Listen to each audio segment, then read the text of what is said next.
नबी के नाम पर कुछ कर गुजरे। नबी करीम सल्लल्लाहु अलैहि वसल्लम जिस तरह पूरी जिंदगी में हमारे रफीक और हमारे कायद और हमारे हादी, इसी तरह कब्र में भी हम उनकी शिफात के मोहताज। कब्र के अंदर भी हमारी उनकी पहचान पर हमारी नजात। जो काफिर नबी करीम सल्लल्लाहु अलैहि वसल्लम को नहीं पहचानता, कब्र के अंदर वो क्या कहेगा? हाय हाय, मैं नहीं पहचानता, मेरी तबाही, मेरी वाही। और मोमिन फौरन कहेगा कि ये नबी करीम सल्लल्लाहु अलैहि वसल्लम है, हमारे रसूल हैं। ये सारी पहचानात जो रूहानी ताल्लुक दुनिया में हमने कायम रखा था, आका की मोहब्बत में जब हम रहते थे, तो उसी ताल्लुक के वो नताइज नजर आएंगे। कब्र से काम शुरू हो जाएगा। ये पूरी कायनात अल्लाह सुब्हानहू व तआला ने बनाई। इसमें सबसे अफजल और मब्दाए खल्क जिसे कहते हैं, और इस पूरी कायनात का मरकज और मकसद नबी करीम सल्लल्लाहु अलैहि वसल्लम की जात को बनाया। और इसके बावजूद आप सल्लल्लाहु अलैहि वसल्लम को क्या दुनिया में जब अल्लाह ने मबऊस फरमाया, नबी बनाकर भेजा, तो क्या इस तरह के कोई अहकाम आपको नजर आते हैं कि मेरे महबूब, चूंकि आप दुनिया में आए हैं और पूरी कायनात मैंने आपके लिए बनाई है, मखमल की एक स्टेज बनाकर आप अपनी बेगमात के साथ उस पर बैठ जाएं और आपको हीरे जवाहरात यहीं आकर आपकी उम्मत पेश करेगी और आप जिसको चाहें खर्च करें, खाने आपके लिए पका करेंगे, और इसके बाद दुनिया की हर आसाइश क़यामत तक जो आने वाली है वो लाइन में खड़ी है आपके इंतजार में कि कब आप इस्तेमाल करें। ऐसा आपको कहीं हुक्म मिलता है कुरान और सुन्नत में? अजीबो गरीब बात है। अल्लाह सुब्हानहू व तआला की इस्तगना और आपकी सुन्नत को आप देखें कि जो जितना महबूब है उसको उतनी ज्यादा उससे कुर्बानी मतलूब है। जिब्राइल अलैहिस्सलाम जब तारीफ करते हैं तो ये तारीफ नहीं करते कि जी आपको तो अल्लाह सुब्हानहू व तआला ने बनाया ही ऐसे है कि आप इमामती करवाएं, बल्कि आपकी कुर्बानियों की तफसील बताते हैं कि आपने जो इबादत की है, आपने जो दीन की राह में तकलीफें उठाई हैं, आपने जो इस उम्मत के साथ जिस इखलास, जिस लिल्लाहियत, इनाबत के साथ कुर्बानियां दी हैं, आपका मसील कोई नबी भी नहीं है। जिन्होंने 1000 साल 500 साल दीन की दावत दी है, आज वो भी आपके सामने पीछे खड़े हैं। तो ये दीन एक तरफ आप सल्लल्लाहु अलैहि वसल्लम की ज़ाते मुबारका है, एक तरफ अल्लाह सुब्हानहू व तआला का मकसद हयात है। अल्लाह सुब्हानहू व तआला अगर चाहते अहले मदीना, अहले ताइफ, अहले मक्का को 1 मिनट के अंदर या मार देते या आपका गुलाम बना देते। ओहद में आपके दांत मुबारक शहीद होते हैं, शहादत की खबर फैल जाती है, इतना जख्म है आपके जिस्म पर कि सहाबा आपको शहीद तस्वुर कर रहे हैं। कई सहाबा इस नारा लगाते हुए मैदान में शहीद हो गए कि जब मुँह तो अला मा माता मोहम्मद सल्लल्लाहु अलैहि वसल्लम, मुँह तो अला मा माता मोहम्मद, मर जाओ उस मिशन पर जिस पर नबी करीम सल्लल्लाहु अलैहि वसल्लम आज मर गए हैं। तो ये दीन और अल्लाह सुब्हानहू व तआला की रजा और सुन्नत, ये है असल मकसद हयात। नबी की मोहब्बत का भी मकसद यही है कि अल्लाह सुब्हानहू व तआला की रजा तक हम पहुंचे, जो नबी ने जो रास्ता बताया है उस पर पहुंचे।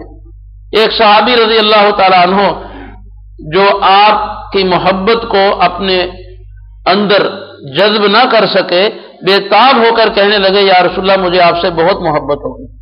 आपने फरमाया सोच लो कि या रसूलल्लाह सही बात कह रहा हूं, जितनी मोहब्बत आपसे हो गई है अब दुनिया में किसी से नहीं। फरमाया ऐसा ही है? उन्होंने कहा जी बिल्कुल ऐसा ही।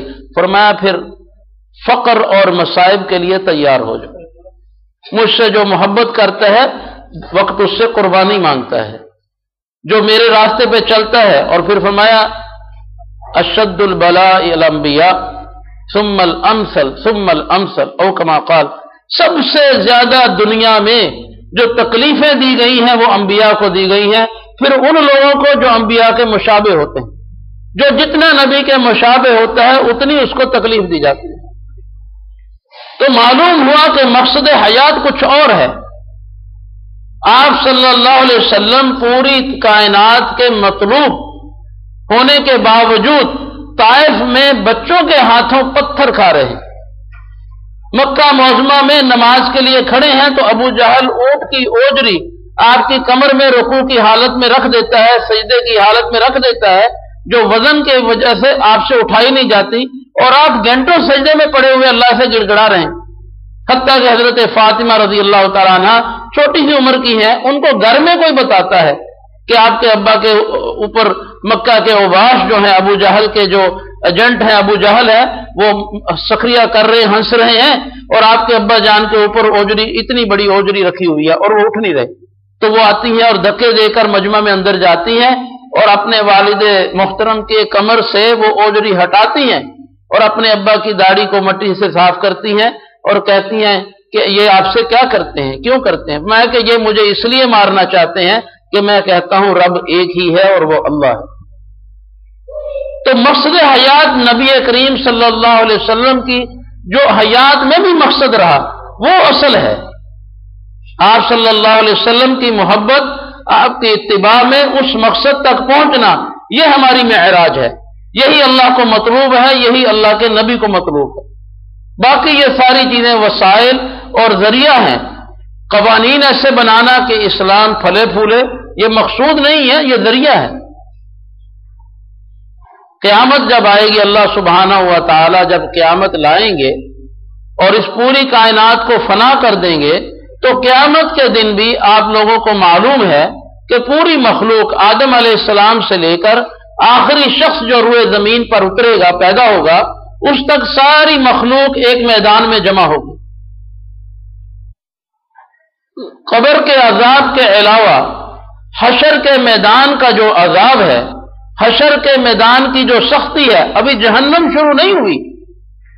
हशर के मैदान में मखलूक का खड़ा होना, यही उन पर इतना भारी हो जाएगा कि कहते हैं 50,000 साल गुजर जाएंगे। दुनिया के 50,000 साल, एक रात काटनी दुनिया की चंद घंटे की तकलीफ के साथ मुश्किल हो जाती। एक हफ्ता किसी को गुर्दे की बीमारी हो, किसी को दिल की बीमारी हो, या किसी को कोई जलन हो, उसको पूछें आप, पूरी कायनात घूम जाती है। लेकिन 50,000 साल मखलूक हशर के मैदान में रोती रहेगी। रिवायात में आता है आंसू खत्म होंगे तो खून आंखों से निकलना शुरू हो जाएगा, और खून खत्म होगा तो पीप निकलनी शुरू हो जाएगी और कोई उनका पुरसान हाल नहीं होगा।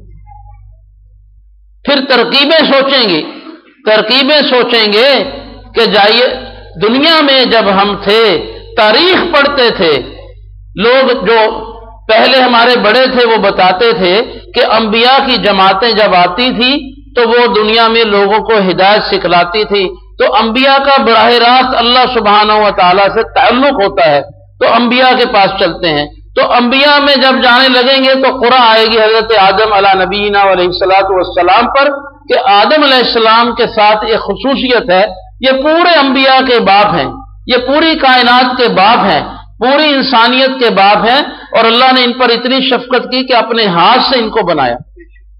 आदम अलैहिस्सलाम के पास जब पहुंचेंगे कि आप हमारे बाप हैं, आप हमारे लिए दरखास्त करें कि हमारा हिसाब तो शुरू हो, हमें यह भी मंजूर है कि हमें जहन्नम में डाल दिया जाए, लेकिन ये हशर की तकलीफों से तो हमारी नजात हो जाए, छुटकारा हो जाए। इतना सख्त दिन है। हजरत आदम अलैहिस्सलाम माजरत करते कि मैंने तो अल्लाह सुब्हानहू व तआला के कहने के बावजूद जन्नत का दाना खा लिया था, तो मैं आज उस पर बहुत शर्मिंदा हूं और मुझे वो सता रहा है।